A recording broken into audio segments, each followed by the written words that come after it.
E eu, graças a Deus, tenho cumprido, sabe? E quando Deus te levanta como profeta, Deus, quando te escolhe para falar a palavra dele, se você não vai, se você desobedece a palavra dele, o querer dele, a vontade dele, tem consequências. Assim como tudo na vida tem consequências. E esse texto, eu estava lá em casa e pedi ao Senhor, como sempre peço, direção, para que Deus instrua. Deus, dá-me uma palavra, até perguntei para a pastora, dá-me uma palavra para esse domingo de Santa Ceia. E o Senhor me levou nesse texto de 1 Samuel, capítulo 15, versículo 22. E o texto que nós lemos foi Samuel, profeta Samuel, quando Samuel vai questionar a Saul pela desobediência dele para com a ordenança que Deus já havia dito para ele, horas antes, momentos antes. Para entender esse trecho que nós lemos, há necessidade de voltarmos em um contexto, e eu serei breve.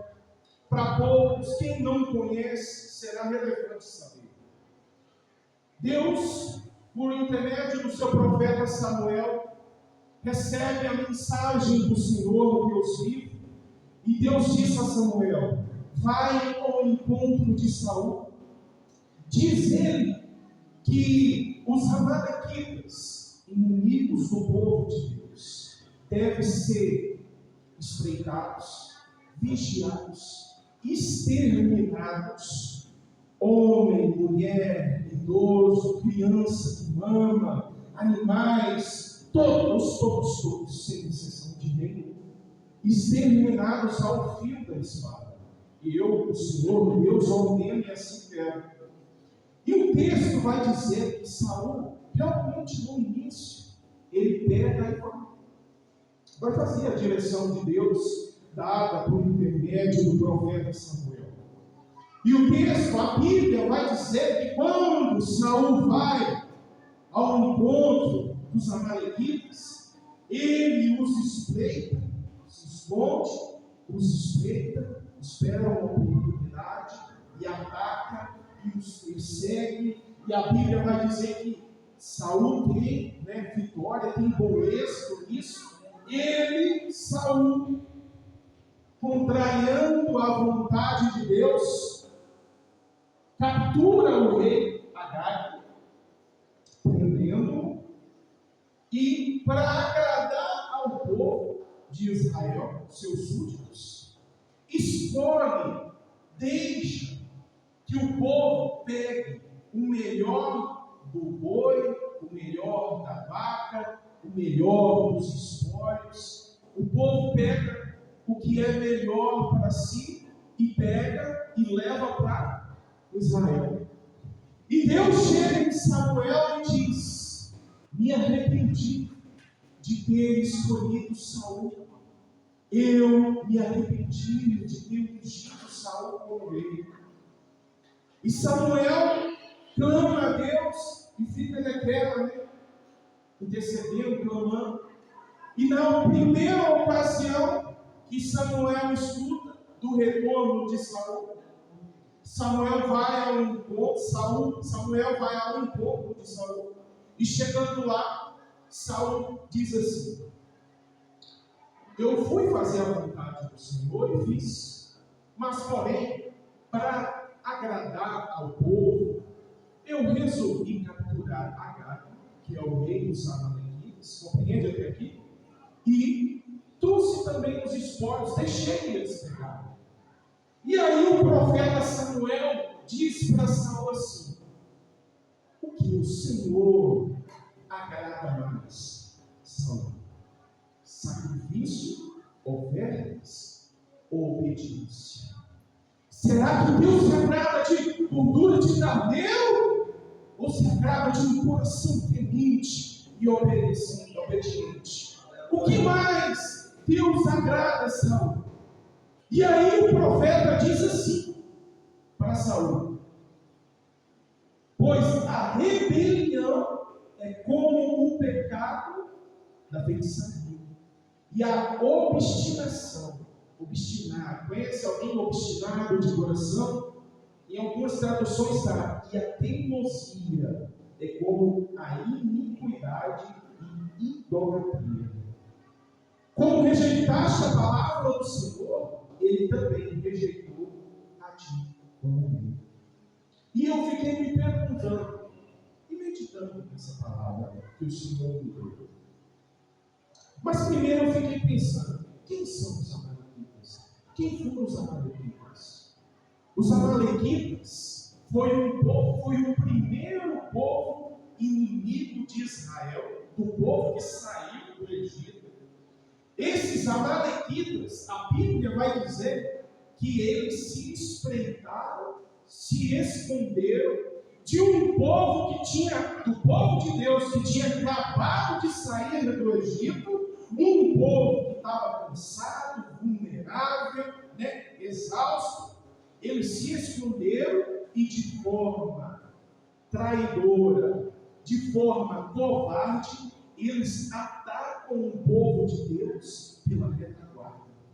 A Bíblia vai dizer que esse povo mataram idosos, crianças, na surdina, na covardia, no descuido.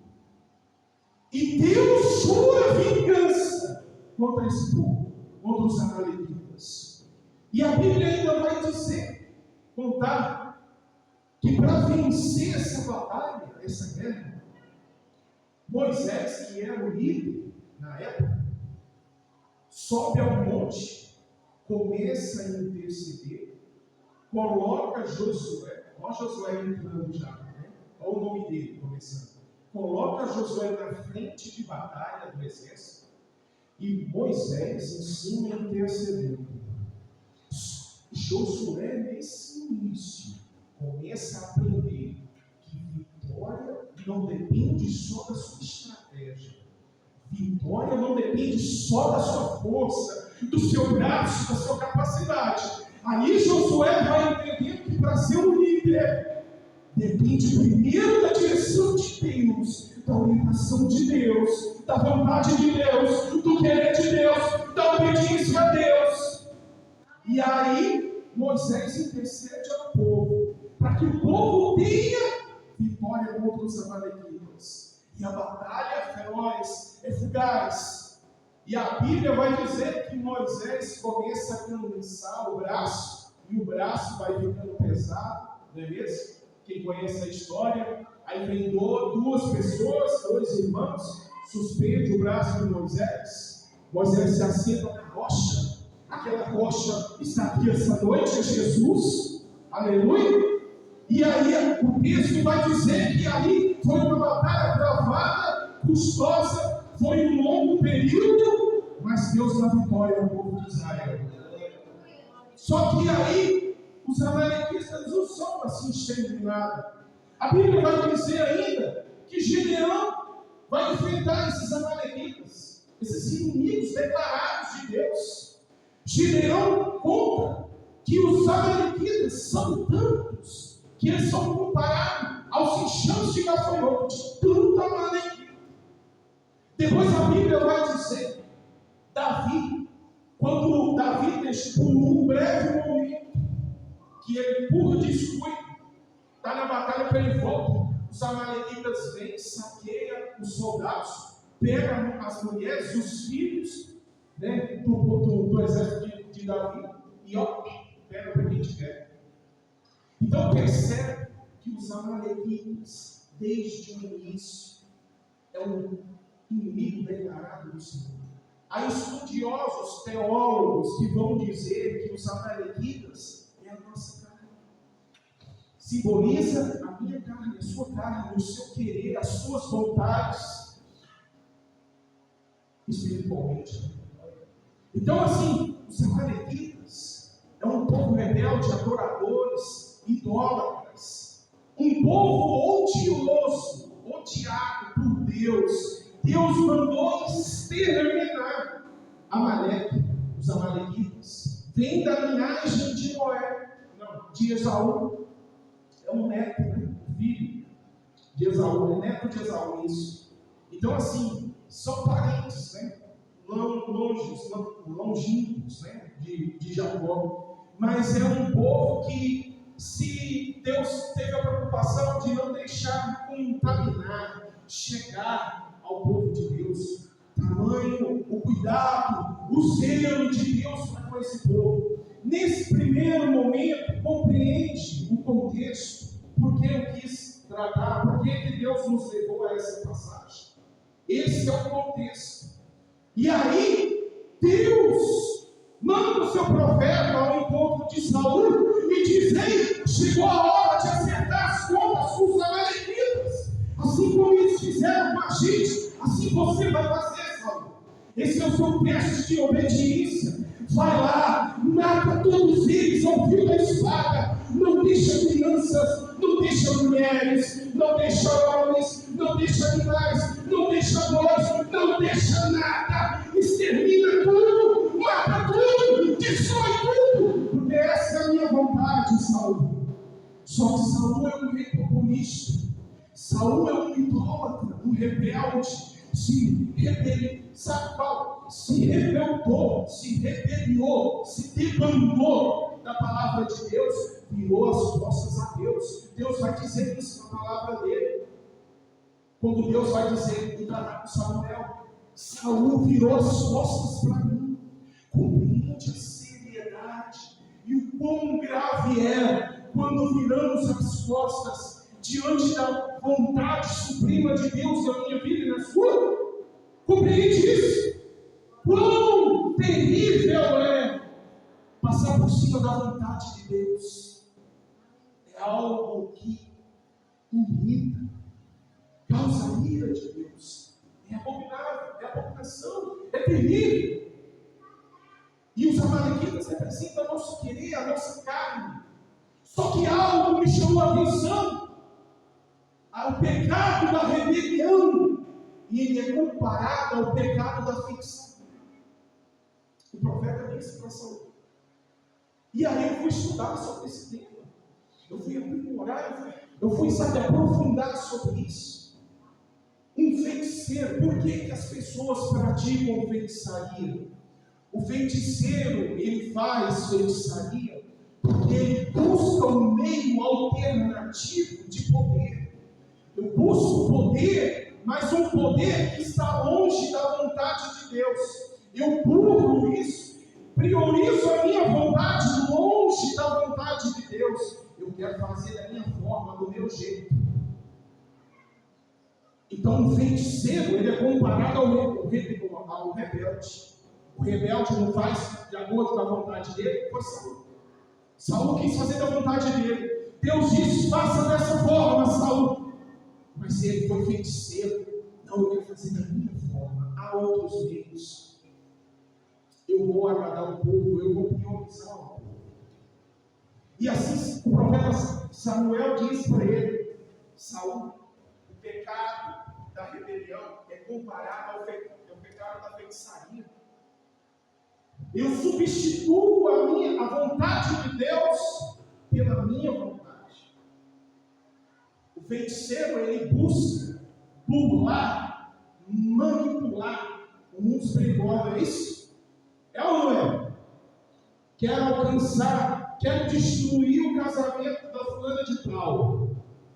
Quer fazer com que aquele cidadão morra, doente. É ou não é? Isso está dentro da vontade de Deus? Mas aí ele burla, ele manipula o mundo espiritual, não é isso? O rebelde da mesma forma. Ele vai usar da verdade, manipular a verdade para justificar o seu erro. Foi Saul que fez. Eu errei mesmo, mas eu errei por uma boa causa. Eu errei porque precisava agradar os súditos, né? O povo não dá dinheiro, eles quiseram pegar os bois, né? Tudo. Era tudo de qualidade, como é que eu poderia queimar, né? Você percebe no texto, quando você lê, que quando Samuel chega, Saul já vai se assustando. Rebelde. Você pode perceber. Por que você não vai para a igreja, meu irmão? Por isso, aquilo. Meu irmão, por que você não toma uma decisão na sua vida? Por que você não larga isso? Por que você não procura ter um encontro com Jesus? vai sempre se justificar. Aí você virou um rebelde. Aí você identificou o vencido. Tu venceria dentro dele. Tu rebeldia, tu rebelião. Na pregação aqui do domingo passado, a pastora pregou sobre o piseiro, não foi? O povo obstinado de coração. O povo do Egito, quando saiu do Egito, mas o Egito ainda estava dentro deles. Obstinados, idólatras, rebeldes, tombaram todos eles no deserto. Deus tirou ao ponto de querer matar todo mundo.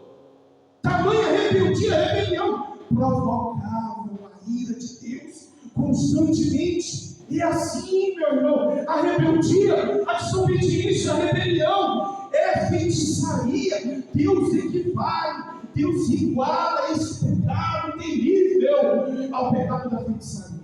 Imagina ser feiticeiro, imagina a pessoa se comparar a um macumbeiro, a um bruxo, a quem manipula, né? O ocultismo. Imagina que terrível. E está escrito em Apocalipse que tais vão direto para o inferno. Tem uma lista, você sabia que tem uma lista de quem vai direto para o inferno? E os idólatras estão lá.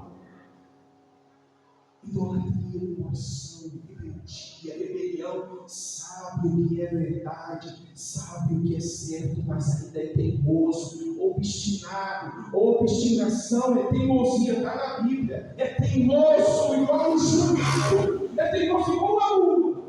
É teimoso, é rebelde. Não tem um coração humilde, não tem mansidão para obedecer. Sabe, nas minhas orações, eu peço a Deus que eu não me engrandeça, mas dá no meu coração, eu sou obediente, porque eu sei o valor da obediência, gente. Não adianta você ter a glória do mundo e ser rebelde, nada disso vale. É melhor você ser pequeno diante dos homens, mas grande diante dos céus. É melhor você ser rejeitado pelos homens, mas os anjos do céu reconhecer você, o mundo espiritual conhecer você. E aconteceu na Bíblia. Falaram para aqueles, eu conheço Paulo, mas eu não conheço vocês. Quem são vocês? Os demônios não falou? Percebe? Obstinação. E o que é obstinação? O que é teimosia? Eu conheço gente, inclusive da minha família, é criar um Deus segundo a minha imagem e semelhança. Você sabia que tem muita gente que cria um Deus segundo a minha imagem, a sua imagem e a sua própria semelhança? Eu crio um Deus que eu posso fazer isso. E tem muitos ídolos aí espalhados. Você pode observar. Já tem igreja para homossexual. Já tem igreja aí que aceita. Tem pastores que eu já ouvi falar esses dias agora, que vai cantar de terreiro, cantor gospel. Meu Deus, nem sente de uma de um ano aqui, não. Cantor gospel. Eles estão cantando música evangélica. Percebe o engodo?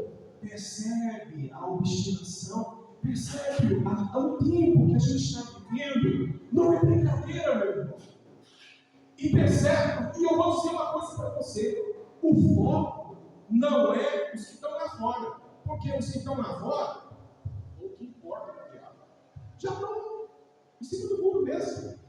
O foco é quem está querendo salvação. O foco é quem está querendo compromisso com Deus.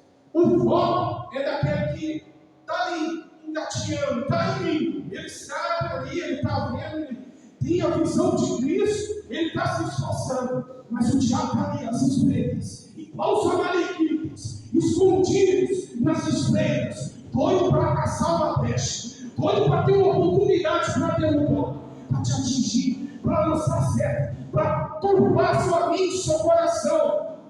Devemos estar o quê? Atentos, vigilantes, não deixar, porque hoje em dia existe muito ídolo, Senhor. E qual é a origem? Preste atenção nisso. Qual é a origem da rebelião? Aonde surgiu a rebelião? A rebelião surgiu com você. Um dia ele quis ser Deus. Ele quis fazer da vontade e do jeito dele. Ele disse, engraçado que ele disse para a mulher: No dia que vocês comerem, vocês serão igual Deus. Percebe? A rebelião, todos aqueles que são rebeldes, todos aqueles que têm rebelião no coração, guarda semelhança e guarda ligação com a fonte. O que eu estou dizendo com isso? Todo rebelde, ele é idêntico, ele é filho da rebelião de Satanás, que é o pai da rebelião. Todo rebelde tem uma linha tênue com o inferno, com o mal, com o maligno, e é uma porta escancarada para o demônio entrar. A rebelião. Quando você estuda o texto, e olha que eu estou dizendo besteira não, porque eu vou falar uma coisa para os irmãos. Eu não quero ser pastor de palavra, só pregar. Não, eu quero ser pastor que mergulha no mundo espiritual. E vocês, todos.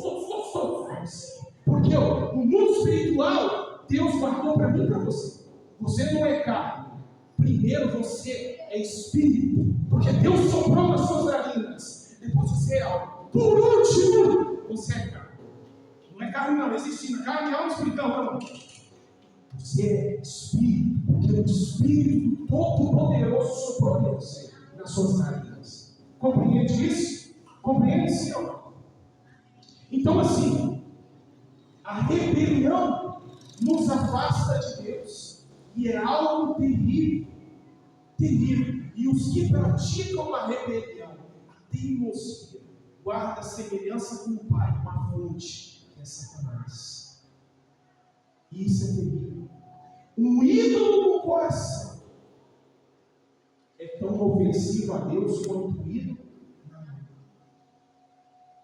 Quantas pessoas têm se curvado a emoções, a sentimentos?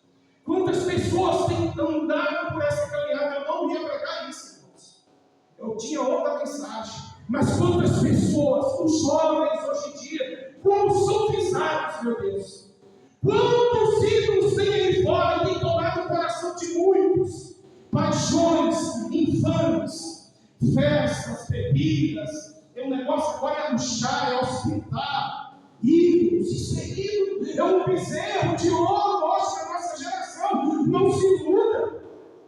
Isso é para tirar a pessoa do foco, do caminho, da vontade, do centro da vontade de Deus, meu irmão. Mas eu tenho uma mensagem de Deus para você essa noite. E eu lembrei de Oséias, quando Deus mandou Oséias se casar com uma prostituta. Você sabe dessa história? Se você não sabe, eu vou te contar. Deus manda um profeta se casar com uma prostituta. Ele vai lá, tira aquela prostituta daquele âmbito, cuida dela, zela dela, tem filhos com ela, dá honra para ela, dá uma reputação para ela. Mas a Bíblia vai dizer que ela tem paixão do mundo em volta e torna. Deus volta de novo para ele e diz: volta lá, pega ela. Talvez você não amou ela como ela deveria ser amada. Cuida dela, existe. Eu quero dizer para você que Deus é Oséias. Deus não desiste de mim, de você.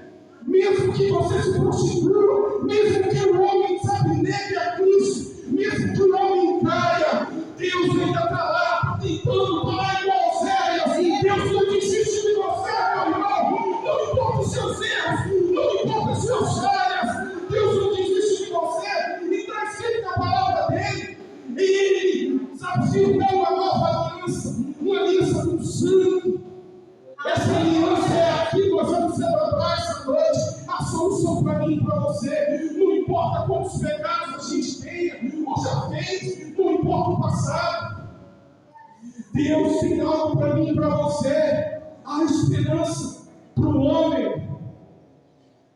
Essa passagem mostra que Deus não desiste pelos seus.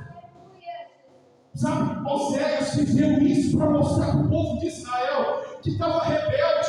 O texto vai dizer que cada um estava cheio de si, estava num tempo de prosperidade. Você sabia disso? O povo vivia para si, estava enfurnado nas casas, esqueceram de Deus, começaram a adorar a outros deuses, contaminaram a adoração a Deus. E Deus foi no seu profeta: vai lá, casa com a prostituta, Mostra para eles que mesmo que eles se também, mesmo que eles viram as costas para mim, eu ainda estou disposto a perdoar, eu ainda estou disposto a resgatar, eu ainda estou disposto a redimir. Aleluia, Jesus. E aí eu me emocionei em casa. Deus não desiste de mim, de você, meu irmão. O diabo anda às espreitas para tentar te destruir, para tirar você do foco. E tudo é espiritual. A nossa luta não é contra a carne nem sangue, tudo é espiritual. Muitas das vezes você vê o mal por detrás das pessoas, as atitudes erradas, sabe? Rancor, mágoa, pessoas irreconciliáveis, pessoas difíceis de lidar. Você vê a maldade intrínseca, enraizada no coração do homem. Cada um vive para si mesmo. Chama para ir para a igreja, chama 10, 15, 50, 100, não vem 10, não vem 5. Cada um vivendo para si mesmo, idólatras, rebeldes, feiticeiros. E era isso que Deus estava tratando com aquele povo, e era isso que Deus estava tratando. Volta, retorna aos caminhos do Senhor, se rende, se dobra a Deus enquanto é vivo. Porque Deus tem muito comigo com você, meu irmão. Deus tem uma aliança, foi forjada na cruz, no Calvário, para mim e para você. Houve derramamento de sangue, houve dor. Deus viu você hoje nesse culto aqui, essa noite. Deus conhece você, Deus conhece os seus pensamentos, Deus conhece o seu deitar, o seu levantar, Deus conhece o seu andar. Mas seguir a Deus, servir a Deus, vai exigir da gente renúncia. Vamos para Saul, para a gente fechar, ok? O que era esperado de Saul? Obediência, renúncia, humildade. Se humilhe, como é que está escrito na palavra de Deus? Se humilhe diante da poderosa presença do Senhor, que Ele te exaltará no tempo certo. Deus exalta os humildes, mas envergonha os orgulhosos. Orgulho no coração é idolatria, meu irmão. Orgulho no coração é idolatria. Quantas vezes o Senhor tem chamado, larga isso, tira isso, abandona isso, corta isso, e a pessoa tem sido obstinada de coração, teimosa. Deus tem chamado para a obra, Deus tem chamado para um compromisso sincero, genuíno, mas a pessoa tem se acovardado, tem sido como Saul, tem buscado a glória do homem, tem buscado ali, sabe, a aprovação do homem, mas não é assim. Primeiro é a aprovação de Deus, primeiro é a vontade de Deus, que tem que prevalecer sobre a tua vida.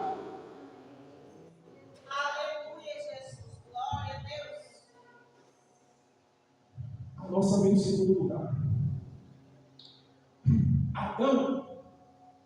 Adão, para mim, as pessoas falam muito de Eva, né? Que Eva foi a culpada. Aleluia. Que Eva que foi o elo mais fraco. Mas onde estava Adão quando Eva foi tentada? Quando Satanás quis atingir Adão, ele sabia que o fraco dele era Eva. E quando você lê a história, você vê que quando ela come fruto proibido, o olho dela ainda não se abriu. O olho dela vai se abrir quando não come. Está vendo o mundo espiritual, meu irmão? Não se iluda. Isso aqui não é pregação fajuta, não, meu irmão. O mundo espiritual é real. A palavra de Deus diz que o homem se tornará uma só carne junto com sua esposa, não é verdade? Quando Adão come do fruto, os olhos dos dois se abrem. A obrigação de cuidar de Eva era de quem? De Adão. O peso espiritual estava nas costas de quem? De Adão. Percebe o mundo espiritual? Toda vez que um homem se deita com uma mulher, ele se torna uma só carne com ela. Portais espirituais se abrem. Passagens de demônios e espíritos. Às vezes, sabe, a gente pega sobre o mundo espiritual. Há ordens espirituais aí, ó, que regem o mundo espiritual pairando. As pessoas escutam a pregação. Esse dia eu falei com um dos nossos lá de casa. Falei muitas vezes não. Deus é um Deus zeloso, está escrito na palavra de Deus. Deus visita a iniquidade dos pais, dos filhos, até a quarta geração. Mas Jesus quebrou isso. Com certeza Jesus quebrou isso, meu irmão. Eu estou falando de brecha. Eu estou falando de legalidade que você entrega na mão do diabo. Eu estou falando, sabe, de chave que você abre para o diabo entrar e ceifar, e semear e se levar dos céus. Não seja, sabe? Não. Vamos abrir os olhos espirituais. Não, aconteceu com ele, isso é porque é coisa da idade, a pessoa vai ficando velha, as doenças vêm, chegam, né? Tá bom. Bisavô morreu disso, o avô morreu disso, o pai morreu disso, ele está acabado disso, e é tudo normal. Ô céu! Ô, querido! Tá vendo? Não! Você está percebendo? Não, está na sua cara. Tá vendo? Não.